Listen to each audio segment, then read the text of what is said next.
wabarakatuh. Halo semuanya, di sini kita mau menjelajahi gedung Presidenan Peninggalan Jepang. Dadah, selamat menyaksikan. Assalamualaikum warahmatullahi wabarakatuh.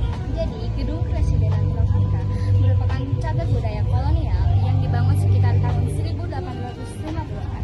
Nah, bangunan ini menyimpan berbagai mitos akibat sejarah kelam pendudukan yang berdampingan langsung dengan fakta sejarah, perannya sebagai pusat administrasi Jepang.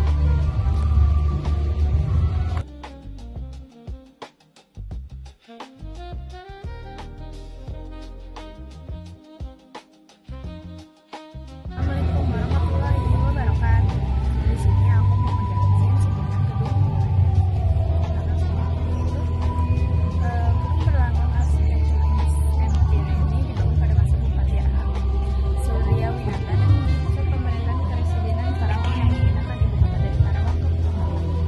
Selain tempat menjadi markas polisi Jepang, bangunan ini juga dibangun sebagai markas Residen Tentara Paman Rakyat atau TKR selama masa revolusi kemerdekaan. Kesimpulan dari Gedung Karesidenan Purwakarta yaitu Gedung Karesidenan Purwakarta merupakan bangunan bersejarah peninggalan masa kolonial Belanda yang memiliki nilai penting bagi perkembangan pemerintahan dan sejarah Kabupaten Purwakarta.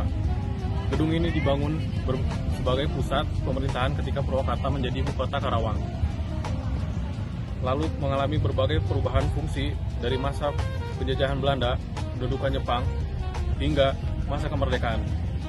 Hingga sekarang, gedung ini menjadi simbol sejarah, warisan budaya, dan bukti perkembangan Purwakarta dari masa ke masa yang perlu dijaga dan dilestarikan sebagai cagar budaya.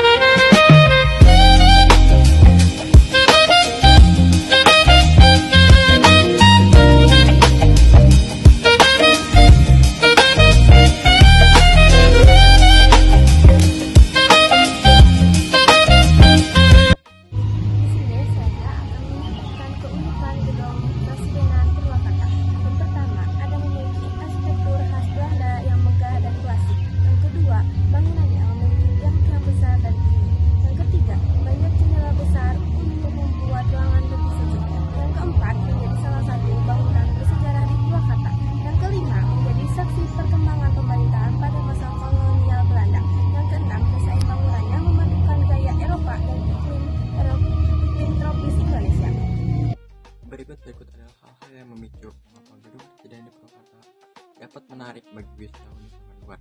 Yang pertama, karena arsitektur kolonial yang unik. Bangunan ini merupakan cagar budaya yang menampilkan perpaduan megah antara arsitektur bergaya Eropa dan sentuhan budaya Tionghoa. Yang kedua, karena wisata sejarah dan edukasi. Gedung ini menyimpan nilai historis yang panjang sebagai peninggalan penting zaman kolonial yang menjadi saksi bisu perkembangan wilayah Purwakarta. Yang ketiga adalah lokasi yang strategis atau di pusat kota, berada dekat dengan berbagai fasilitas umum dan destinasi wisata kota lainnya. Yang keempat adalah spot fotografi yang estetik.